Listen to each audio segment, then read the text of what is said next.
আসসালামু আলাইকুম। অনেক দিন হয় মনে করতেছিলাম কোথাও একটা যাব, কিন্তু সেভাবে যাওয়া হচ্ছিল না। হঠাৎ করেই সুযোগটা চলে আসছে। সাফিয়ানকে নিয়ে পরীক্ষা দিতে নিয়ে গেছিলাম, কিন্তু আসলে পরীক্ষা পিছায় দিছিল। 19 তারিখে পরীক্ষা ছিল, সেটা পিছায় 24 তারিখে করছিল। কিন্তু সেই 24 তারিখেটা যে সামনের মাসের, সেটা আর ওর আব্বু খেয়াল করে নাই, যে কারণে আমরা গেলাম। আর যাওয়ার সময় আপনাদেরকে এখন দেখাবো, আমি 270 টাকার চ্যালেঞ্জ নিয়ে নামছিলাম, যদিও বাসায় টাকা ছিল। তারপরেও আমি সাফিয়ানকে বললাম, আমি 270 টাকার ভিতরে দেখি কোন কোন জায়গায় তোমাকে নিয়ে যেতে পারি। প্রথমে টার্গেট ছিল ওকে পরীক্ষা দিতে নিয়ে যাব, ওখানে যাব। এবং পরীক্ষা শেষ হলে, যেহেতু ঢাকায় অনেক দিন ধরে আসছি, সাফিয়ানের পরীক্ষার রেজাল্টের একটা ব্যাপার ছিল, টেনশনে ছিলাম। এছাড়াও আমরা একটু অসুস্থ ছিলাম দেখে আমার সাফিয়ান অনেক জায়গায় যেতে পারবো। বাসায় বেশিরভাগ ছিল বা থাকে। নাহিয়ান মুস্কান স্কুলে যায়, কিন্তু ওর তেমন যাওয়া হয় না। তাই চিন্তা করলাম আজকে যেন সুযোগটা হলো, ওকে নিয়ে একটু ঘুরবো। এই যে সাফিয়ান, আমরা পুরান ঢাকা থেকে দেওয়ান গাড়িতে উঠে এই যে মহাখালী এসে নেমেছিলাম। মহাখালী যেটা ফ্লাইওভার, এখানে নেমেছিলাম। এখান থেকে ও যেটা পরীক্ষা দিতে আসছিল, সে জায়গাটা হেঁটেই যাওয়া যায়। আর যেহেতু আমি একটা চ্যালেঞ্জে নেমেছি, আমরা সেহেতু ছেলেও বলল যে না, রিক্সা নিব না, আমরা এই টাকার মধ্যে কতটুকু বাঁচাতে পারি সেটা সবাইকে দেখাবো।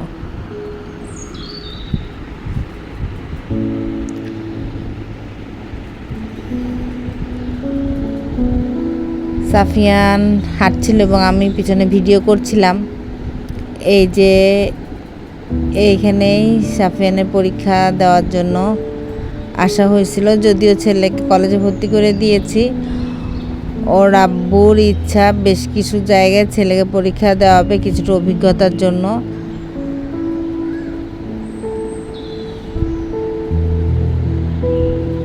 তারপর এসে দেখি, আমি প্রথমে বেশ অবাক হয়ে গেছিলাম, কি ব্যাপার, যেহেতু পরীক্ষা আর এখানে অনেকে পরীক্ষা দিতে আসে, তে কেউ নাই। পরে দিয়ে শুনলাম যে পরীক্ষা পিছায় দিছে। তখন সাফিয়ানকে বললাম, ঠিক আছে চলো ভিতরটা তোমাকে দেখায় নিয়ে আসি। সাফিয়ানের আব্বু আমাকে এর আগেই জায়গাটাতে নিয়ে গিয়েছিল এবং দেখায় নিয়ে আসছিল।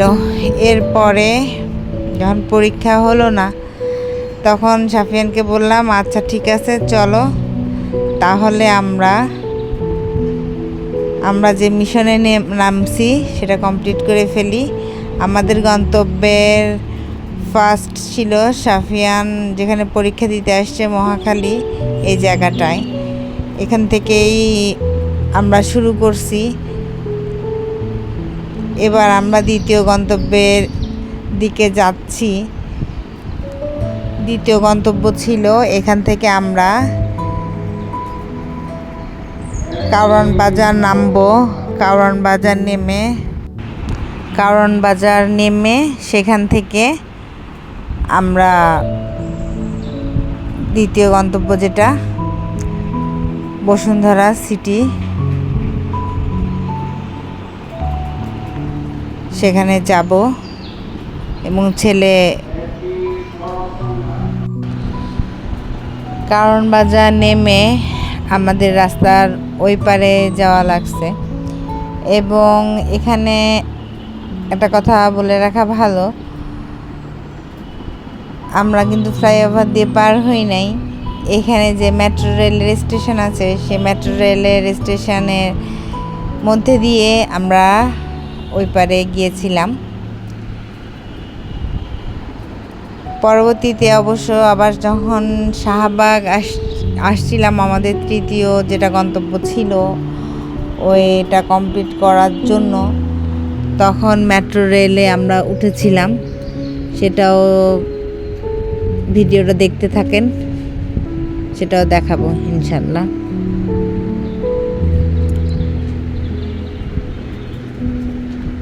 এখন বলে রাখা ভালো, আমরা ফার্স্টে আজিমপুর থেকে দেওয়ানগাড়িতে উঠেছিলাম। দেওয়ানগাড়িতে করে যে মহাখালী ফ্লাইওভারের ওখানে নামছি এবং ওখান থেকে সাফিয়ান যেখানে পরীক্ষা দিবে ওই ইনস্টিটিউটের ওখানে গেলাম। তারপর ওখান থেকে আসার পরে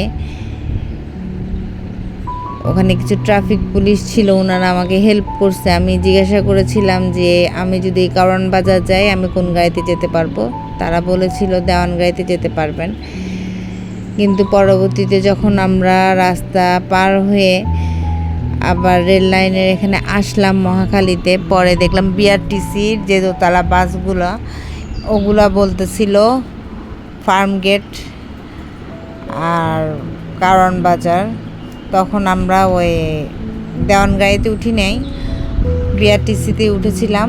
উঠে এসে কারওয়ান বাজার নামছি এবং এই যে কারওয়ান বাজারে নেমে মেট্রো রেলের স্টেশনের মধ্যে দিয়ে রাস্তা পার হলাম।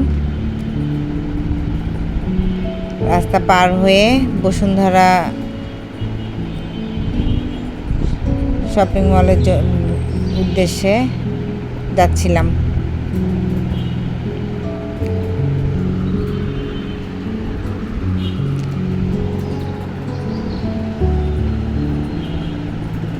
আমার ছেলে যেভাবে হাঁটছিল মনে হচ্ছিল ও অনেক বড় হয়ে গেছে। এমনি আসলে ও অনেক বড় হয়েছে, যেহেতু কলেজে উঠছে।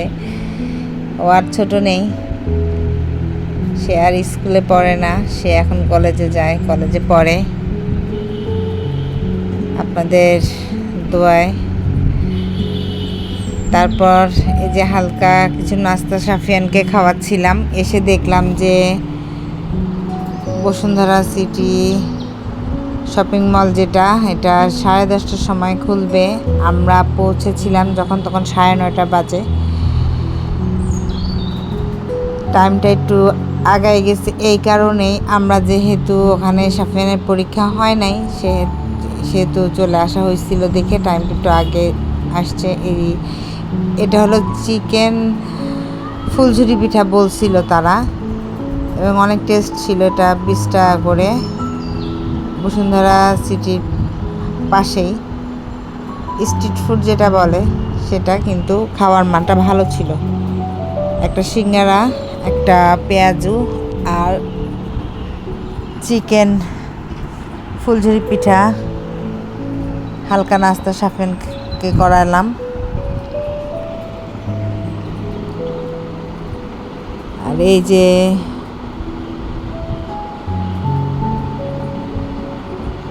বসুন্ধরা সিটি শপিং মলের সামনে আমরা সাফিয়ানকে বললাম ঠিক আছে একটু হাঁটাহাঁটি করো।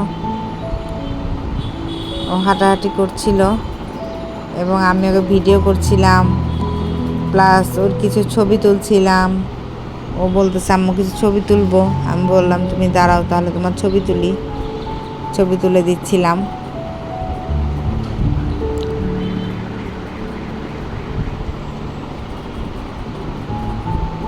আসলে বনপাড়া থেকে আসার পর থেকে সাফিয়ান একবারে ঘরবন্দি, যাকে বলে ঘরবন্দি হয়ে গেছে। আর ঢাকাতে বের হবে যে তেমন বের হওয়ার জায়গা তেমন একটা নাই। যাওয়ার মধ্যে আছে লালবাগ কেল্লা, লালবাগ কেল্লায় 2বার গেছে ছেলেমেয়েরা। আর বেশিরভাগ সময় দেখা যায় আমি ব্যস্ত থাকি। নাহিয়ান মুস্কানের পরীক্ষা ছিল, এজন্য সাফিয়ানকে বাসায় থাকতে হয়েছে। আর কলেজেও ওদের যে সেকেন্ড ইয়ারের ওদের যে সিনিয়র ভাই বোনরা আছে তাদের পরীক্ষা চলতেছে, এজন্য সাফিয়ানদের সপ্তাহে 2 দিন করে ক্লাস হচ্ছে। আর পূজার ছুটির পরে অবশ্য ওদের রেগুলার ক্লাস ইনশাল্লাহ হবে। আর এই কারণেই সাফিয়ান বাসায় একদম ওকে বেশিরভাগ সময় বাসায় থাকতে হয়, বাসায় বন্দি থাকতে হয় যেটাকে বলে। আমি ওকে অনেকবার বলি যে নাহিদের স্কুলে যাব, তুমি চলো। এটাও ঠিক, এখনকার ছেলেমেয়েরা অনেক অ্যাডভান্স। যেহেতু নাহিয়ান আর মুস্কানের স্কুল গার্লস স্কুল, এজন্য সাফিয়ান ওভাবে যেতে চায় না, বলে যে আম্মু তুমি যাও ওদের সাথে। অবশেষে 10:30টার দিকে আমরা বসুন্ধরা সিটি শপিং মলে ঢুকেছিলাম। আর এই জায়গাটা বেশ ভালো লাগে, একটা রাউন্ড শেপের ব্যাপার, এই যে অনেক সুন্দর। প্রত্যেকবার যে কথাটা বলি যে ভিডিওটা করা হয় আসলে সবাইকে কিছু লোকেশন দেখানোর জন্য, কিন্তু আমার মোবাইলে আসল যে সৌন্দর্য যেটা আমি চোখে দেখতে পাই, এটা মোবাইল দিয়ে ভিডিও করে এতটা দেখানো সম্ভব না। যদি আমার এই ভিডিওটা দেখে কেউ আসতে চায়, এই জায়গাটায় আসলে এটা আমার বিশ্বাস আপনাদের অনেক ভালো লাগবে। এর আগেও আমি যমুনা ফিউচার পার্কে যে ভিডিও করেছিলাম, এখন এই যে বসুন্ধরা সিটি শপিং মলের ভিডিওটা করছি। আমার মোবাইলের ক্যামেরাতে সেদিন ভিডিওটা এত ভালো আসে নাই, কিন্তু জায়গাটা আসলে বেশ সুন্দর।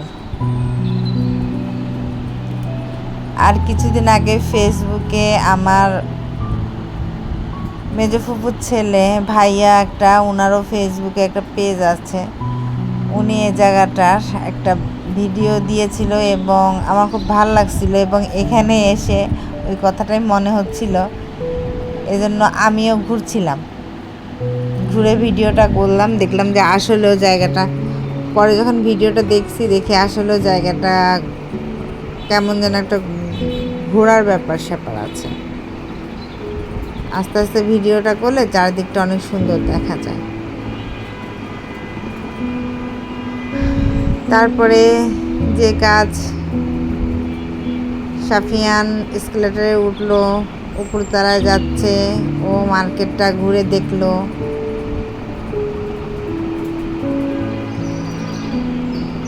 আর একটা কথা বলতে গেলে, আমি নিউ মার্কেটেই বলেন, গাউসিয়াতে বলেন বা চকবাজার হয়তো যে কোনো জিনিসের জন্য যাই, বেশিরভাগ দেখা যায় যে যখন আমি মার্কেটে যাই ঘোরাটাই হয় বেশি। যে কোনো প্রোডাক্ট দেখলে সেটা কিনবো কি, কেনার আল্লাহর রহমতে অ্যাবিলিটি থাকে, সাফিয়ান আব্বু আমাকে দেয় কেনার জন্য, টাকা দেয়, কিন্তু দেখা যায় আমার ঘরেই সেই জিনিস আছে, তখন আর কেনা হয় না। যখন একটা জিনিস কিনতে যাই পরে দিয়ে মনে হয় বাসায় তো এটা আছে, আবার ডবল কিনবো। আগে এক সময় ছিল অনেক কেনাকাটা করতাম, এখন চিন্তা করি যে টাকাটা খরচ করব বা অপচয় করব, যেহেতু ছেলেমেয়েরা বড় হয়েছে, ছেলেমেয়েদেরও কিছু খরচ আছে, তার মধ্যে আরেকটা জিনিস চিন্তা করি, ওইটা দিয়ে, যেহেতু পুরান ঢাকায় থাকি, অনেক রকমের খাওয়া বা এসবের পিছনে ব্যয় করার চেষ্টা করি। ছেলে মেয়েদেরকে অনেক কিছু খাওয়াই, ছেলে মেয়েদের করে তোমাদের যা ইচ্ছে সেটা খাও। আর আমার ছেলে বরাবর এমনই যে আম্মু টাকা দিয়ে জিনিস কেনার থেকে তুমি একটা জিনিস নিয়ে আসো, ওটা আমরা খাই, সেটা কাজে দিবে, অযথা জিনিস কিনে ঘরের মধ্যে রাখা। আর এমনিতেও আমার বনপাড়ার বাসায় আবার ঢাকাতেও আল্লাহর রহমতে যে জিনিসগুলো আছে, হয়তো বা এ জন্মে আমার আর তেমন কোনো কিছু কেনা লাগবে না, এটা দিয়েই আমার আর সাফিয়ান আব্বুর সংসার জীবন আল্লাহর রহমতে বাকি জীবনও কেটে যাবে আশা করি। কারণ দেখা গেছে কিছু জিনিস আমার আম্মু দিচ্ছে, কিছু জিনিস আমার শাশুড়ি দিচ্ছে, আবার আমারও কেনাকাটার হাত ছিল, আমার যে একেবারেই ছিল না তা না, কিনতে কিনতে আমার ঘরে আল্লাহর রহমতে আছে, মোটামুটি যে জিনিস আছে ওতেই চলবে। আর ছেলে মেয়েদের ভবিষ্যতে যেটা, আমি এটা এখন উপলব্ধি করি, আসলে জিনিস কিনে রাখাটা ভুল। তার চেয়ে ভালো যদি সম্ভব হয়, আমার সম্ভব হবে কিনা জানি না, কিন্তু আমি সবাইকে সাজেস্ট করবো এটা, সেই টাকাটা যদি রেখে দেওয়া হয় এবং ছেলে মেয়েদের ভবিষ্যৎ জীবনে যখন ওরা সংসার লাইফে যাবে, ওদেরকে টাকাটা দিয়ে যে তোমরা তোমাদের ইচ্ছা মতো কিনে নাও, তখন দেখা যায় যে যুগের সাথে অনেক কিছু পরিবর্তন হয়, অনেক জিনিসের পরিবর্তন হয়, অনেক নতুনত্ব অনেক কিছু আসে। তখন তারা সেই জিনিসটা যদি কিনে তাদের ইচ্ছা মতো কিনলো।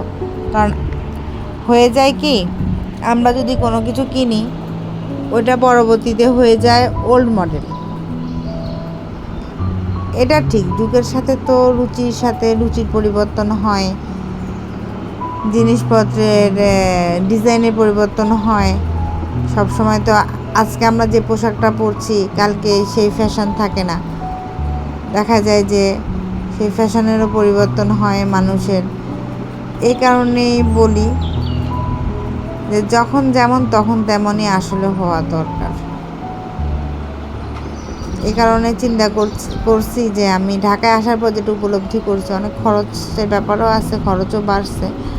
আর যেটা চিন্তা করছে এখন থেকে সেভাবে জিনিস কিনবো না, যতটুকু প্রয়োজন অতটুকু কিনবো, তার চেয়ে বেশি না।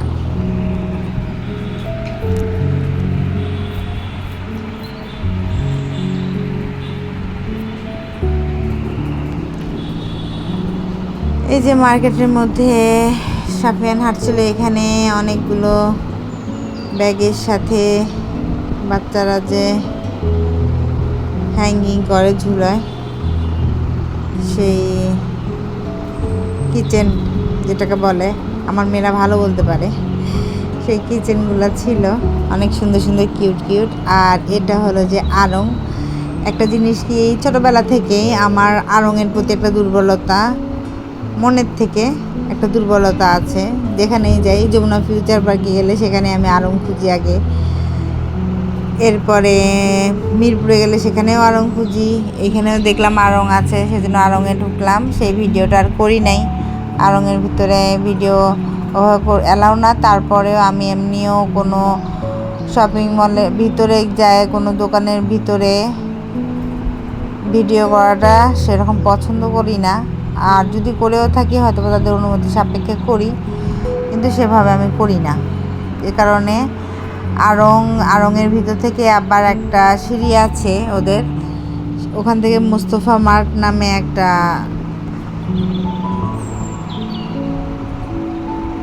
এই যে এখানে একটা ময়ূর ছিল, ময়ূরের সামনে সাফিয়ান দাঁড়ায় ছবি তুলতেছিল। যাই হোক, মুস্তফা মার্টেও ঢুকলাম, ঢুকে ওখানে বেশ সুন্দর সুন্দর জুতা ছিল, বাচ্চাদের খেলনার কালেকশন ছিল, ওগুলো দেখলাম।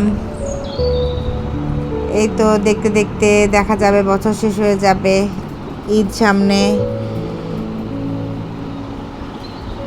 সাফিয়ান বলতেছিল এবার ঈদে আম্মু আমরা যদি এরকম হয় তাহলে এখান থেকে মার্কেটিং করব। সে অনেক জুতা দেখতেছিল, তার মধ্যে সামনে শীত আসলে সে বলতেছিল আম্মু শীত আসলে তো জুতা কেনা লাগে, এখান থেকে নিব, ওখানকার কালেকশনগুলো ভালো ছিল।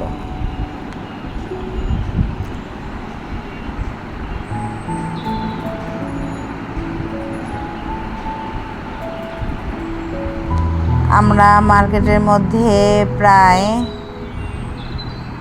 1.5-2 ঘন্টার মতো হাঁটলাম, ঘুরে ঘুরে দেখলাম। যদিও সম্পূর্ণটা দেখি নাই, যেহেতু যে বললাম আমরা একটা টার্গেট নিয়ে নেমেছি যে 270 টাকা দিয়ে আমরা কোন কোন জায়গায় যেতে পারি,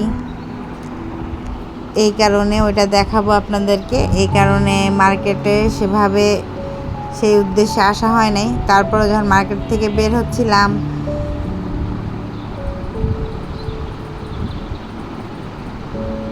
সাফিয়ানের অনেক দিনের শখ গিটার কিনবে বা গিটারের উপর ওর একটা ঝোঁক আছে, কিন্তু ওর এসএসসি এক্সামের জন্য বা ওটা কিনলে হয়তো বা ও এসবের দিকে বেশি ঝুঁকে পড়বে, এর জন্য কিনে দেওয়া হয় নাই। বলছিলাম তুমি আগে পাস করো, এরপরে আমি চিন্তা করব। এখন এখানে আসার পরে একটা দোকান দেখলাম,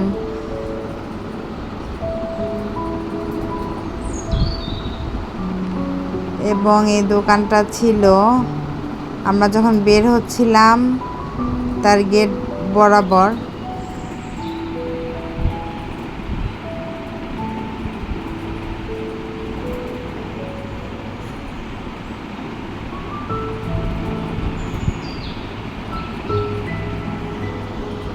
এই যে আমরা সাফিয়ান নামছে, আমি বললাম যে চলো তৃতীয় টার্গেটের দিকে আমরা যাই, তাই আমরা নামছিলাম। আর নামার সময় এই যে এটা আবার চোখে পড়ে গেল, এখানে একটা ঢেকি ছিল, গ্রামীণ ঐতিহ্য যাকে বলে, একটা ঢেকি, একটা কাচের হ্যারিকেন, আগের যুগের হ্যারিকেন। কে হ্যারিকেন দেখছেন, বর্তমান প্রজন্মের ছেলেমেয়েরা ওভাবে হয়তো বা দেখে নাই। এটা হলো গরুর গাড়ির সেই কাঠের চাকা। আমার যেহেতু ছোটোবেলা থেকে বড়োবেলায় অনেক জায়গায় কেটেছে, মফস্বলে কেটেছে, তাই আমি এগুলো চিনি। যেটা ঢেকি, তারপরে আছে হ্যারিকেন, আছে গরুর গাড়ির চাকা ওরা রেখেছে, এবং সাথে অনেক বাঁশের তৈরি কুলা, ঝুড়ি এক নজরে দেখানোর চেষ্টা করছিলাম, ভিডিওতে আনার চেষ্টা করছি। এই যে এগুলো শখের হাড়ি, যেটাকে বলে, চিকার মধ্যে ঝুলায় রাখে। আজকালকার অবশ্য গ্রামীণ জীবনেও এমনটা দেখা যায় না, সব কিছুতে আধুনিকতার একটা ছোঁয়া চলে এসেছে, ডিজিটাল যুগ চলে এসেছে, যেহেতু সবার হাতে হাতে মোবাইল। গ্রাম আর শহর বলে এখন তেমন ইয়া নাই, পার্থক্য বলতে গ্রামের মানুষেরাও অনেক আপডেট হয়ে গেছে, সেখানেও সোলার চলে আসছে। সোলারের কারণে আবার অনেক বাসায় আইপিএস তো এখন প্রায় বাড়িতেই, যে কারণে কারেন্ট চলে গেলে সেই হ্যারিকেনের ব্যবহার হয় না। তবে আমাদের যুগটা হয়তো বা অনেক আনন্দের ছিল, এই কারণে আমরা কারেন্ট চলে যাওয়ার জন্য কিন্তু চিন্তা করতাম যে কারেন্টটা গেলে আমরা কিছুক্ষণ সময় পড়ার মধ্যে কিছুক্ষণ সময় ফাঁকিবাজি করতে পারবো, একটু রেস্ট নিতে পারবো। কিন্তু আজকালকার সেই যুগ আর নাই, বাচ্চারাও সেই আনন্দটা পাওয়ার কথা না, কারণ কারেন্ট যাওয়াটা তারা বুঝবে কি, কারেন্ট চলে গেলে আইপিএসের আলো আছে, আইপিএসের আলোতে কারেন্ট যাওয়ার যে আনন্দ উপলব্ধি করা সেটা বোঝা যায় না। আমাদের সময় তো কারেন্ট চলে গেলে হয় মোমবাতি জ্বালাতাম, না হলে হ্যারিকেন জ্বালানো হতো। এখন আর সেই ইয়ে নাই। এই যে এখানে বেবি শপে একটা দোকান ছিল, বাচ্চাদের জামা কাপড় এবং বিভিন্ন জিনিস এই দোকানে পাওয়া যায়।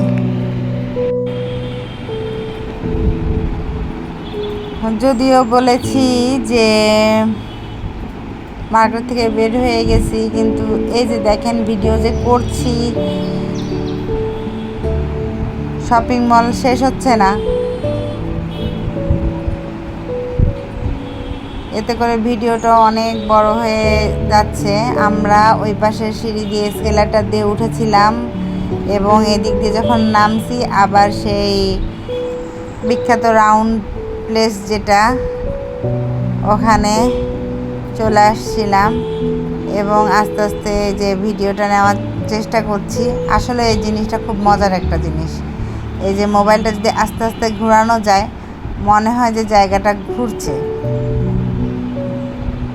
তারপর আর বেশিক্ষণ করি নাই, সাফিয়ানও তাড়াহুড়া করছিল, আমারও তাড়া ছিল, যেহেতু নাহিয়ান আর মুস্কান বাসায় ছিল, সেই কারণে আমাদেরও একটু তাড়া ছিল, মানে টেনশন ছিল যে ওরা তো বাসায় আছে।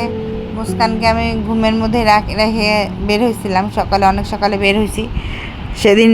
মুস্কান সে সময় ঘুম থেকে উঠে নাই, নাহিয়ানের উপর দায়িত্ব দিয়েই বের হয়ে পড়েছিলাম, রান্নাবান্না করেই বের হয়েছিলাম। এই যে এখানে একটা দোকান ছিল ক্যামেরার, সাফিয়ান বলল আম্মু চলো একটু দেখাই, ঢুকছিলাম, সেই ভিডিওটা আর করি নাই। এই যে যেটা বলতেছিলাম যে গিটারের দোকান, এই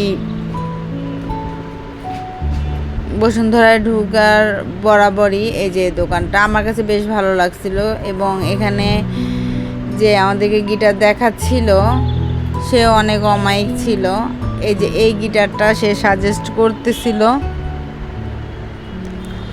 এবং আমাকে বলল যে, আমি বললাম যে তাহলে এটা ছবিটা, বলছে আপনি ছবি না, আপনি ভিডিও করে নেন, তাহলে পরবর্তীতে আসলে আপনার সুবিধা হবে।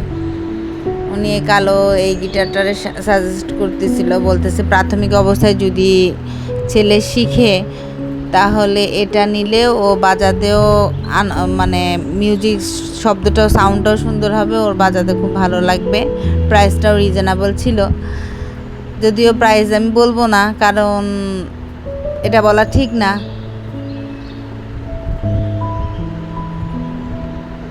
আপনারা যদি কারো ইচ্ছা হয় এই দোকান থেকে এসে, আপনাদের যদি কারো প্রয়োজন হয় নিতে পারেন। এখানে অনেক ধরনের কালেকশন আছে গিটারের, এটুকুই বলবো। এরপরে আমরা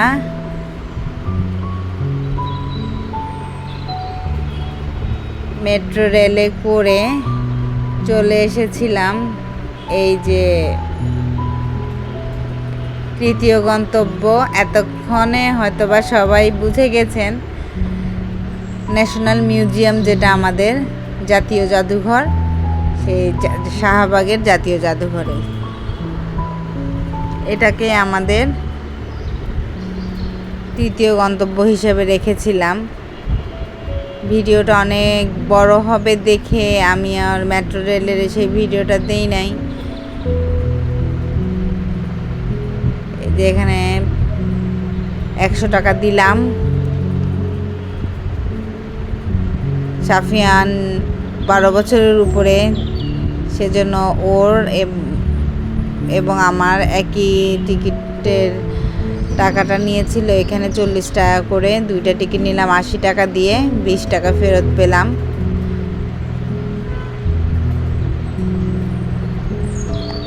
তারপর মিউজিয়ামে ঢুকলাম।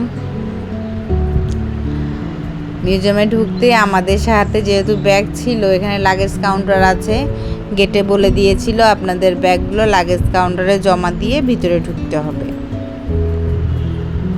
কারণ মিউজিয়ামে অনেক জিনিসপত্র আছে দেখার মতো, আর ব্যাগ নিয়ে ঢুকলে একটু সমস্যা আছে। এই জন্য মোবাইল নিজেদের সাথে রেখে ব্যাগগুলো জমা দিছি, এবং ওখান থেকে এই যে টোকেনটা দিয়েছিল জাতীয় জাদুঘর লেখা। আমি এটা আপনাদেরকে আবার দেখানোর জন্য ভিডিও করতেছিলাম। এই যে ছেলে দেখাচ্ছিল যে আম্মু এই যে এটা ভিডিও করো এবং এটা ছবি একটা নাও, এখানে লেখা আছে বাংলাদেশ জাতীয় জাদুঘর। এই টোকেনটাই আপনারাও যদি যান কখনো ব্যাগ রাখলে আপনাদেরকে এই টোকেনটা দিবে ওরা। এই টোকেনটা পরবর্তীতে আবার বের হওয়ার সময় তাদেরকে জমা দিলে, এটা সবাই জানে যে টোকেন জমা দিলে পরবর্তীতে রেখে দেওয়া ব্যাগগুলো আবার নিয়ে বের হয়ে যাব, এই সিস্টেম আর কি।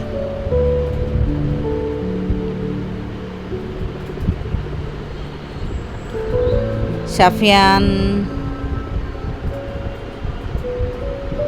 ওয়ালেটের মধ্যে টাকা রাখছিল, আমি বললাম যে দেখাও, সমস্যা নাই, যে টিকিট আর টাকা।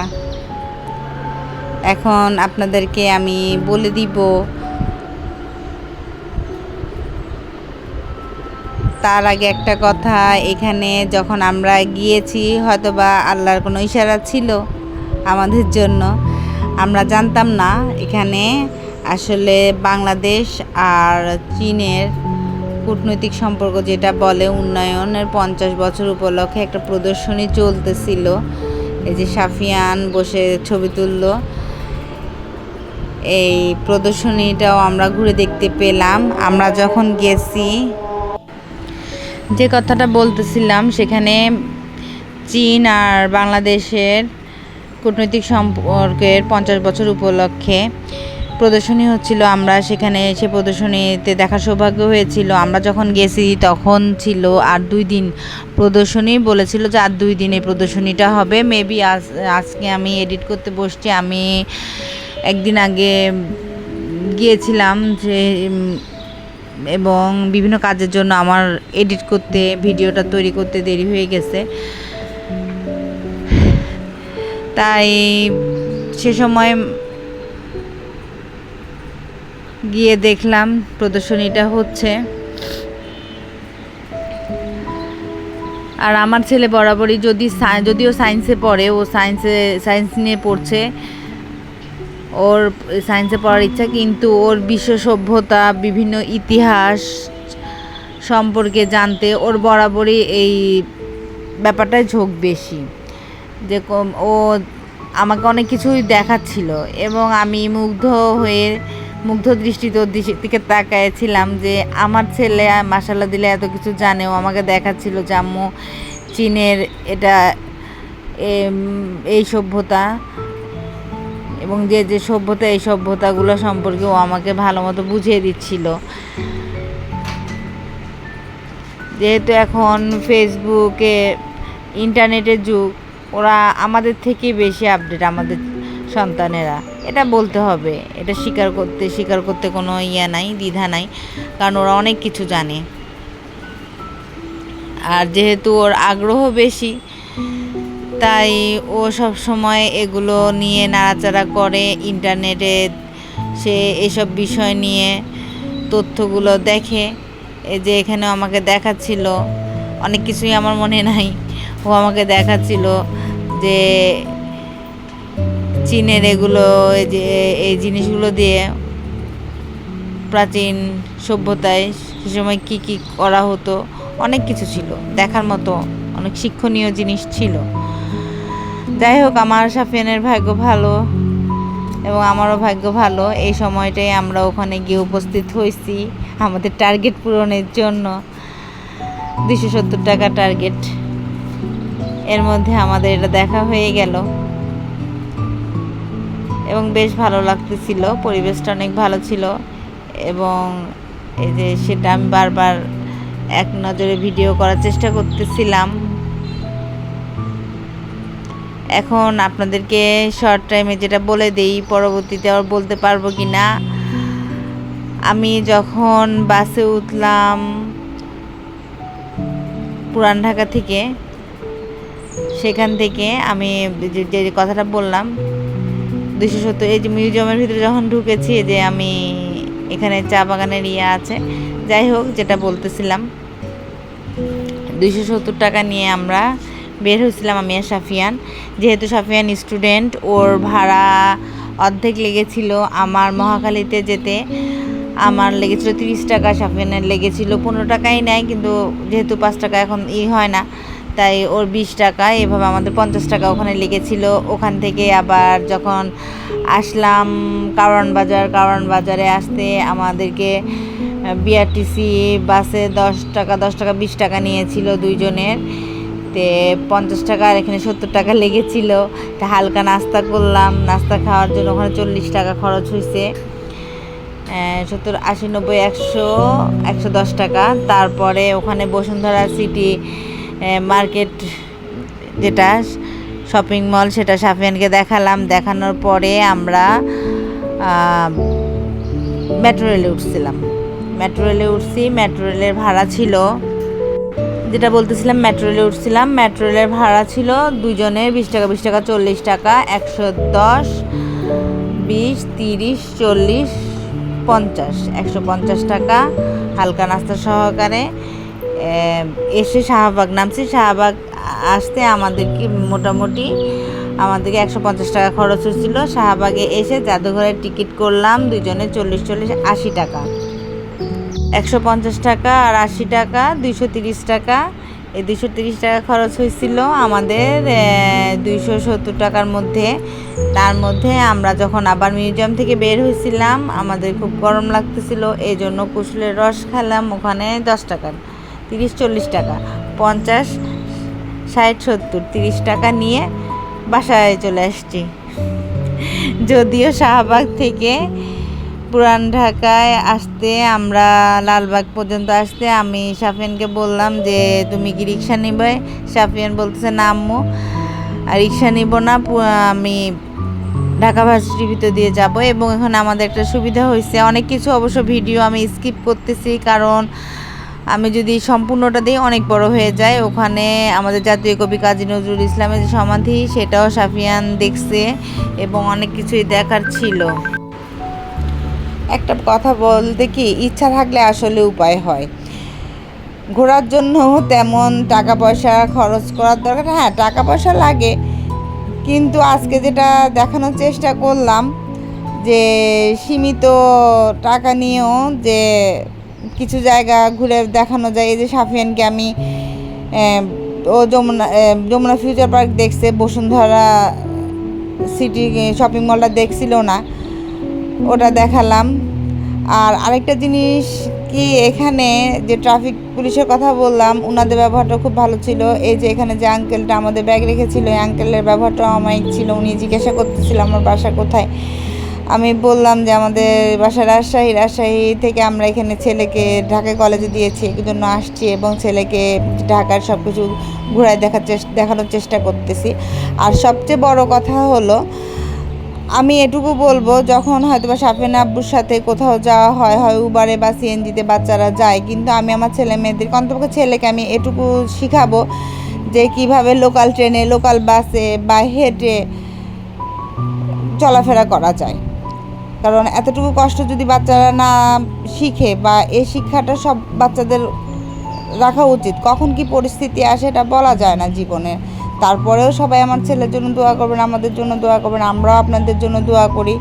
সবার বাচ্চা যেন সুশিক্ষিত হয়। আর যেটা আমি বরাবরই বলি, আমি আমার বাচ্চাদেরকে সুশিক্ষিত করতে চাই, তার চেয়ে বেশি স্বশিক্ষিত করতে চাই। সবার সাথে যেন তারা মিশতে পারে। একজন রাস্তায় যে কোনো একটা গরিব মানুষ দেখুক, রাস্তায় একজন পথচারী দেখুক, সবাইকে যেন সম্মান দেয়, এই আশাটা আমি রাখি। আমি যেন আমি পৃথিবী থেকে চলে যাওয়ার আগে এই শিক্ষাটা যেন আমি বাচ্চাদেরকে দিয়ে যেতে পারি। সবাই আমার বাচ্চাদের জন্য দোয়া করবেন, ছেলে মেয়েদের জন্য, তারা যেন ভালোভাবে লেখাপড়া করতে পারে, মানুষের মতো মানুষ হতে পারে। আর আমার জন্য দোয়া করবেন। হয়তো বা ভিডিওর মধ্যে অনেক কিছু এলোমেলো হয়ে যাচ্ছে আমার কথাবার্তা। সবাই ভালো থাকবেন। আল্লাহ হাফেজ।